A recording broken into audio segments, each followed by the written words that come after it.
Um dos assuntos mais discutidos entre a direita e a esquerda aqui no Brasil é a possibilidade de um impeachment tanto do presidente Lula quanto dos ministros do Supremo Tribunal Federal. A realidade dos fatos é que já há um parecer em relação ao impeachment do ministro do Supremo Alexandre de Moraes. E a gente vai tratar sobre isso aqui com você. Inclusive, o Fernando Reno, ele deixou um comentário aqui sobre essa questão do impeachment.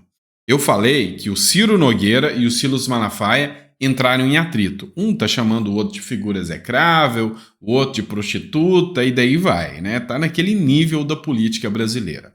O Fernando escreveu o seguinte: não gosto do Malafaia. Acho ele um cara desequilibrado. Só sabe gritar, só quer estar ao lado das pessoas que têm relevância. Ou seja, é um aproveitador. Já o deputado Ciro Nogueira não tem moral nenhuma para criticar o Malafaia. Nem o pedido de impeachment do Alexandre de Moraes, esse, abre aspas, bundão, assinou. Um covarde.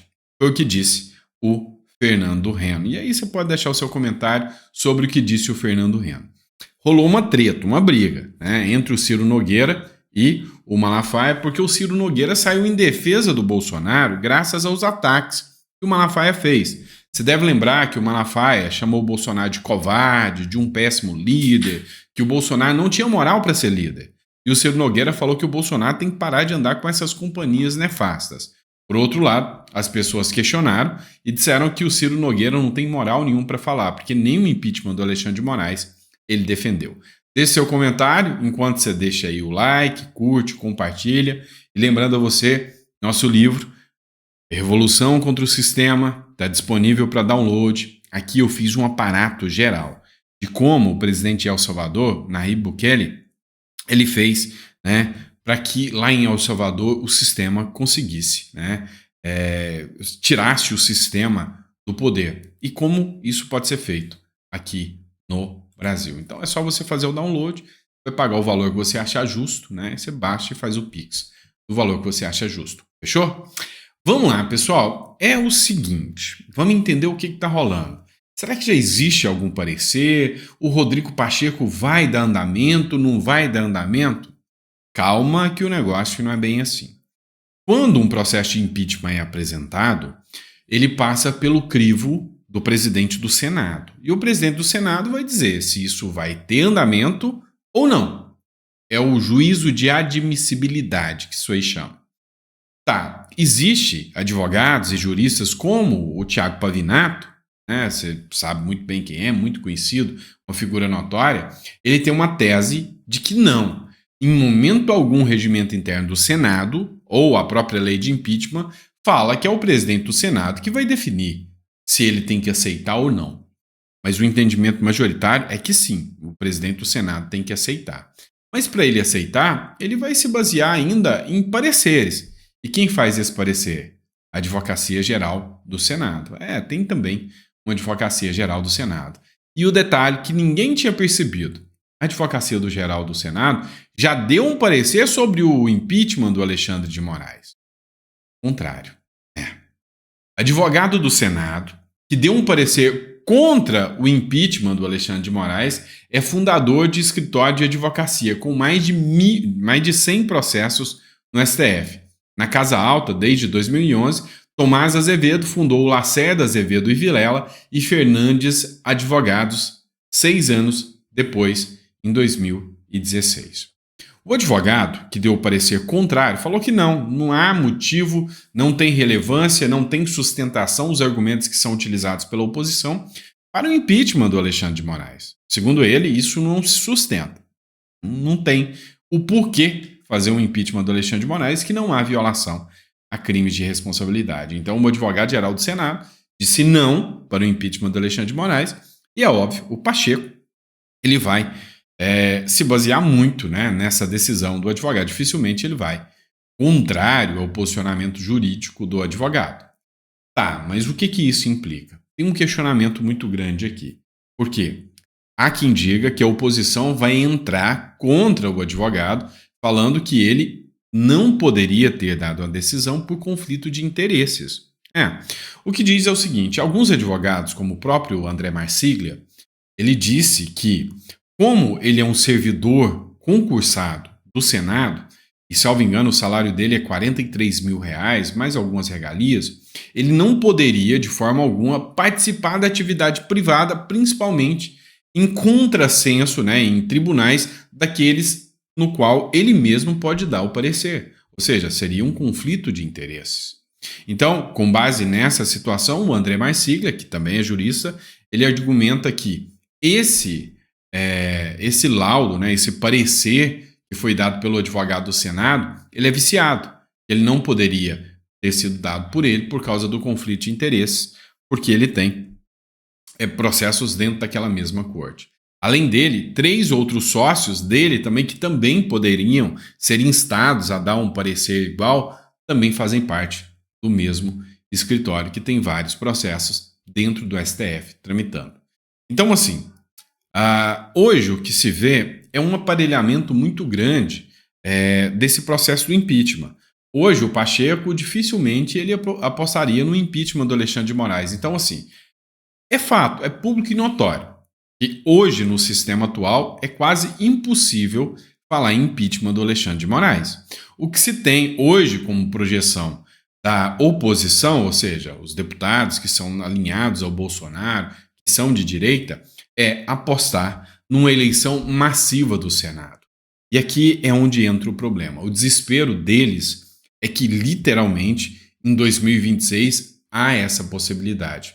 E a preocupação deles é em relação especialmente com as redes sociais. Através das redes sociais, é como fogo numa palha. O discurso da direita se espalha, chega longe, e nem o sistema consegue impedir isso. É algo semelhante ao que a gente viu em El Salvador, ou seja, o sentimento de indignação das pessoas. Se colocarem deputados e senadores suficientes, né, principalmente senadores suficientes, o impeachment de Alexandre de Moraes em 2027 realmente é plausível de acontecer. Ou até mais ministros podem sofrer impeachment, porque tem vários pedidos de impeachment do Barroso também, dentre outros, né? Mas só 2027 para essa resposta efetivamente surgir. Vamos falar. E, por outro lado, a esquerda vem mostrando como é que ela age, né? O Leandro, que é deputado da Bahia, ele citou uma matéria aqui. A Universidade Federal da Bahia determinou a restrição de sabonete e papel após cortes no orçamento. O que está acontecendo?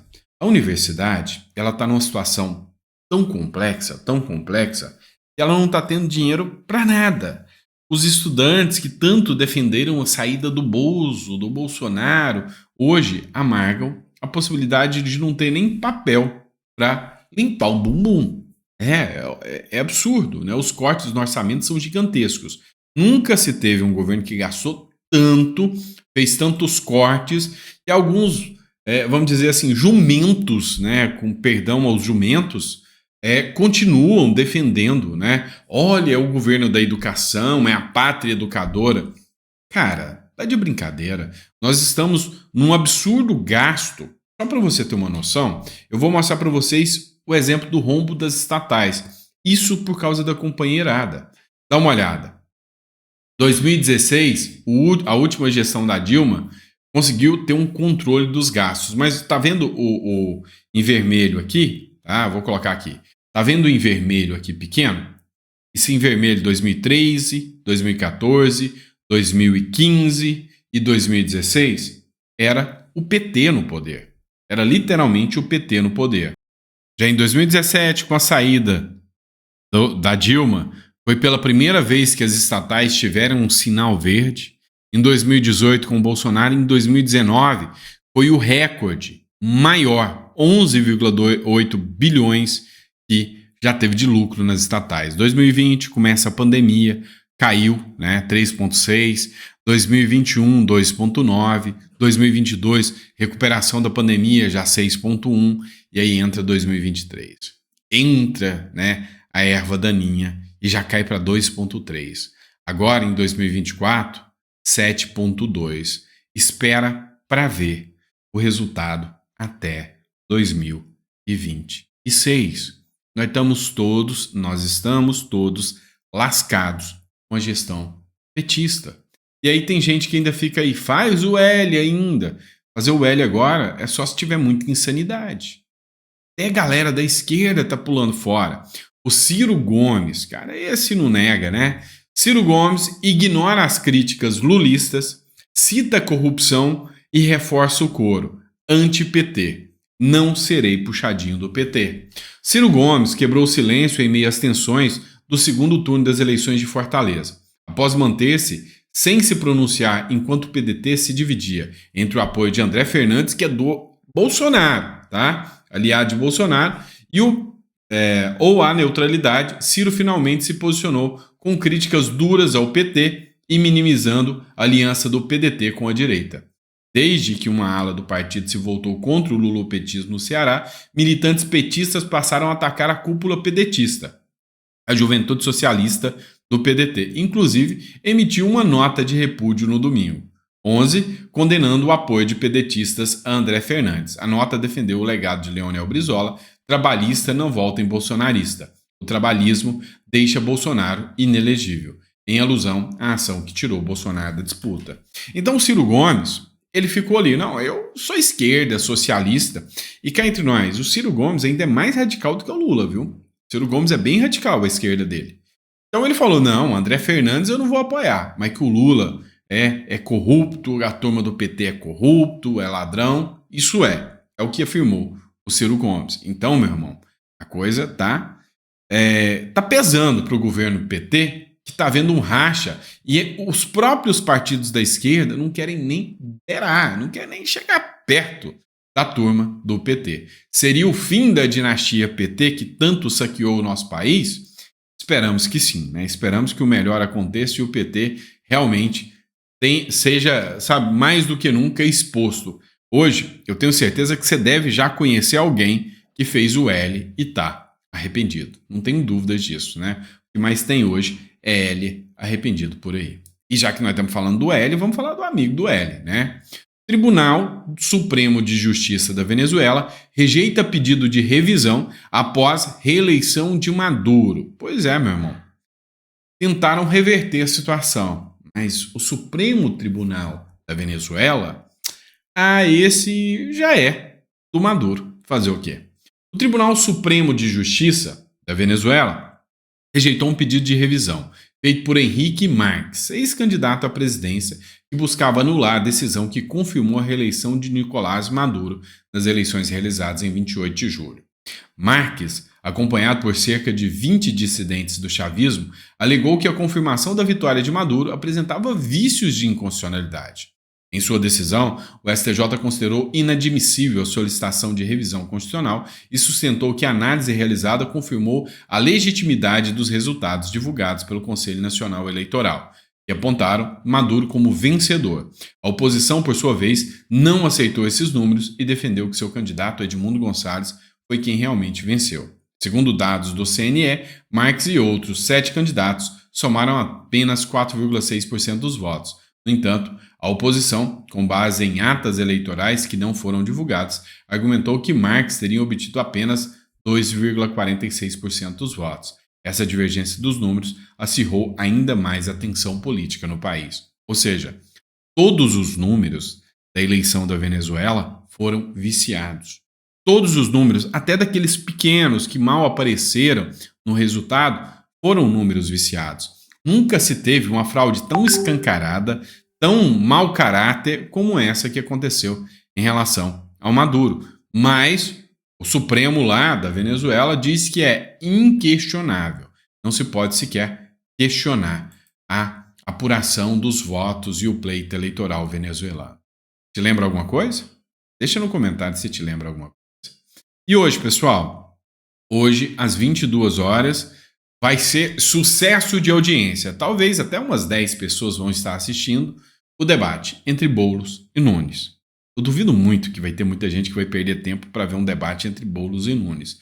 Mas, para todos os efeitos, quem quiser ver, né, Nunes e Boulos se enfrentam pela primeira vez em debate do segundo turno. Hoje vai ter um debate na Band, tá? Pela primeira vez desde o início do segundo turno, a Prefeitura da capital, o prefeito Ricardo Nunes e o deputado Guilherme Boulos se enfrentarão em um debate na noite dessa segunda-feira, na TV Bandeirantes. Apesar de terem condenado publicamente a agressividade entre os candidatos no primeiro turno, as agressões físicas que resultaram disso, ambos devem promover ataques pessoais para tentar ampliar a rejeição um do outro diante do eleitorado, mas sem abaixar o nível como fez Pablo Marçal. Ora, ora, ora, segundo as campanhas. Duvido. Você vai ver baixaria ali uma atrás da outra. Para Boulos, será a oportunidade de explorar questões sensíveis à questão. Nunes, sem precisar utilizar o tempo para se defender de muitos ataques de Marçal, ele tem dito que pretende comparar biografias e deve entrar em temas sensíveis ao prefeito, como o boletim de ocorrência feito pela primeira-dama contra ele, por ameaças, e o tiro dado por Nunes em uma balada quando tinha 28 anos. Já Nunes deve insistir no passado de Boulos enquanto liderança do MST para tentar colar nele a imagem de invasor e radical e ampliar a sua rejeição, que é de 58%, segundo o Datafolha.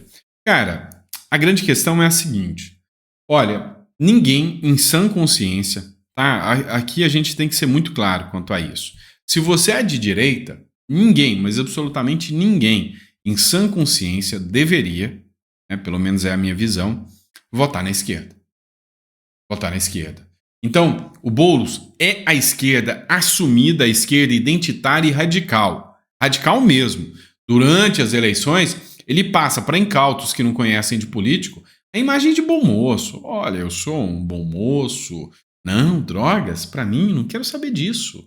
Não, Venezuela, ditadura. Venezuela é a ditadura. Não, para mim não, eu sou cristão, não, eu quero fazer empreendedorismo, eu sou igualzinho o Pablo Marçal, eu quero fazer empreendedorismo nas escolas, os programas de governo do Pablo Marçal eu vou colocar aqui. Ué, mas vocês falaram que o Pablo Marçal não tinha programa nenhum e agora quer colocar o programa? A grande questão é a seguinte: o Boulos está a fim de morder uns votinhos do Marçal. Está aproveitando aqui a radicalização e a revolta das pessoas porque o Marçal não foi para o segundo turno. Os ataques que o Marçal sofreu, a disparidade que o Marçal sofreu, estão aproveitando isso aqui. Então o Boulos vai literalmente aproveitar dessa situação. Agora eu vou trazer um dado curioso para vocês, tá? Bem curioso. Olha só o que esse jornalista falou. Então ele te deu, se você é do tipo que gosta de jogar no bicho, ele te deu a letra, te deu o número para você apostar. Olha só o que ele falou e eu achei super interessante, olha só. Caso curioso, né? Eu não sei se alguém joga no bicho aí, mas se alguém for jogar no bicho, eu recomendo jogar o número 1845. Porque na segunda eleição da Dilma, a Dilma ultrapassou o Aécio Neves exatamente às 18 horas e 45 minutos.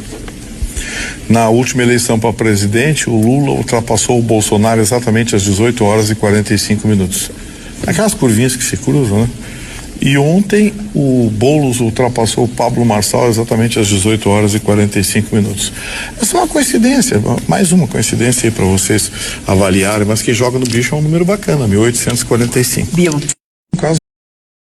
É só uma coincidência, né? Relaxa. Pois é, eu não sei se esse dado é verdadeiro, não sei informar, mas esse vídeo está circulando nas redes sociais. E aqui, segundo ele, os horários exatos em que houve a mudança, né? Ou seja, a reviravolta, porque começou assim, Bolsonaro começou à frente e de repente reverteu. O Marçal também começou à frente, depois reverteu. Então assim, o Aécio e Dilma, a mesma coisa. O Aécio começa à frente e depois a esquerda sempre dá a reviravolta. É algo interessante. Algo que a gente tem que observar como essas forças do além, né, atuam no mundo oculto da política e fazem com que o povo comece com aquela esperança da direita e de repente esquerdou, né? Mas enfim, é só um vídeo curioso aqui que eu achei da internet. Não sei dizer para vocês se é verdade, mas eu achei muito curioso. Eu queria que vocês deixassem um comentário sobre isso aqui, né? O que você acha sobre essa curiosidade aqui? O que você acha sobre esta situação? Deixa no comentário que eu quero saber. Bom, um grande abraço, pessoal. Fica com Deus. Obrigado por ter acompanhado mais um editorial. Peço a vocês que, se ainda não fizeram o download do livro Revolução contra o Sistema, o link está na descrição. Você vai fazer o download, vai olhar aí o QR Code do Pix e vai pagar o valor que você acha justo, tá? Aqui realmente é um livro obrigatório para quem quer entender o sistema de El Salvador e como esse sistema pode ser aplicado no Brasil. Fechado? Um grande abraço a você, muito obrigado e até daqui a pouco.